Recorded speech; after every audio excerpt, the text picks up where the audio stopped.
Assalamualaikum warahmatullahi wabarakatuh. Syederalun, alhamdulillah kita insyaallah akan segera bertemu dengan 1 Syawal yang diperingati di dalam agama Islam sebagai Hari Raya Idul Fitri.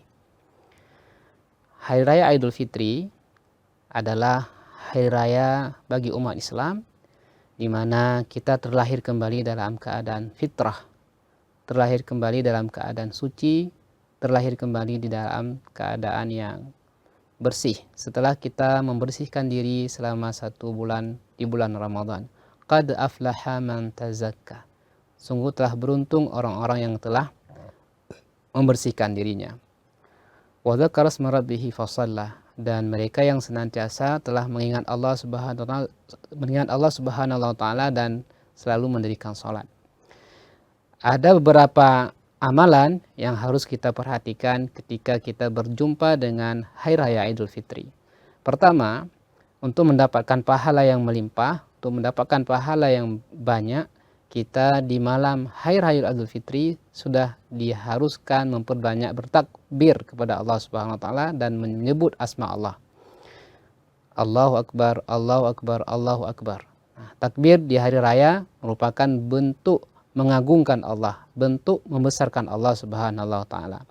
Kedua, ketika malam harinya atau menjelang subuh kita bangun, kemudian kita mandi sunat Hari Raya Idul Fitri dengan niat nawaitu ghuslal Idul Fitri. Melaksanakan mandi sebelum boleh, setelah subuh pun boleh, atau ketika kita berangkat ke tempat sholat, baik sholat di tempat terbuka maupun sholat di masjid. Berikutnya, ada amalan sunnah yang Nabi praktekkan ketika Hari Raya Idul Fitri. Nabi senantiasa makan sebelum pergi ke masjid. Nah, ini untuk membedakan kebiasaan yang sudah terbentuk di bulan Ramadan, karena kita sahur, kadang pagi harinya kita tidak lagi makan, maka di Hari Raya Idul Fitri kita disunnahkan makan sebelum pergi ke masjid. Makan, kalau Nabi memakan kurma dengan makanan kurma ganjil. Ya, kalau di rumah kita ada makanan sebagaimana biasa, maka itu juga dianggap sunnah makan makanan yang disediakan di rumah. Selanjutnya, kita disunahkan pergi ke masjid barengan dengan keluarga, membawa anak, istri, keluarga, dan disunahkan melaksanakannya dengan jalan kaki.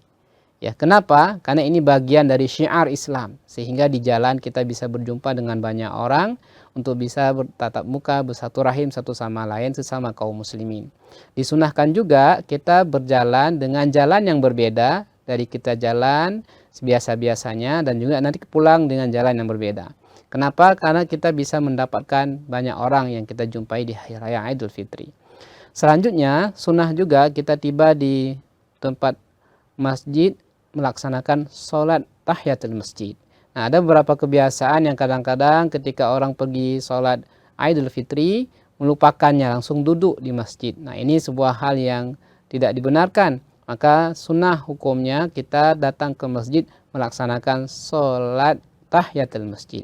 Setelah itu baru kemudian kita sama-sama bertakbir, menggembirakan hati kita, merayakan hari raya dengan bertakbir bareng-bareng di masjid.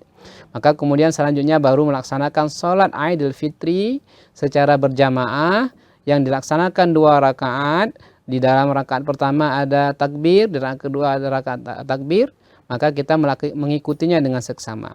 Setelah melaksanakan sholat, maka kita harus mendengar khutbah Hari Raya Idul Fitri. Khutbah Hari Raya Idul Fitri itu berbeda dengan khutbah hari Jumat. Kalau khutbah hari Jumat didahulukan khutbah, ketika Hari Raya Idul Fitri lebih dahulu sholat daripada khutbah. Maka tidak sah orang yang melaksanakan Hari Raya Idul Fitri hanya melaksanakan sholat lalu langsung dia pulang, dia tidak mendengarkan khutbah. Maka sunnah hukumnya kita ikut serta mendengar khutbah Hari Raya Idul Fitri setelah sholat Aid pada hari tersebut. Maka setelah nantinya sholat selesai, setelah khutbah selesai, maka kita kemudian saling bersatu rahim dengan satu sama lain, saling berjumpa dengan saudara-saudara kita, saling bertatap muka, saling bercengkrama, saling berbagi makanan, saling bersatu rahim. Maka inilah amalan-amalan untuk bisa kita perbanyak ketika Hari Raya Idul Fitri nantinya. Mudah-mudahan kita mendapatkan kesempatan kembali ke fitrah, keadaan yang suci, keadaan yang bersih, dan mudah-mudahan semua amalan ibadah kita diterima oleh Allah Subhanahu wa taala selama Ramadan. Rabbana taqabbal minna ya Allah ya Karim. Demikian, sadaqallah. Assalamualaikum warahmatullahi wabarakatuh.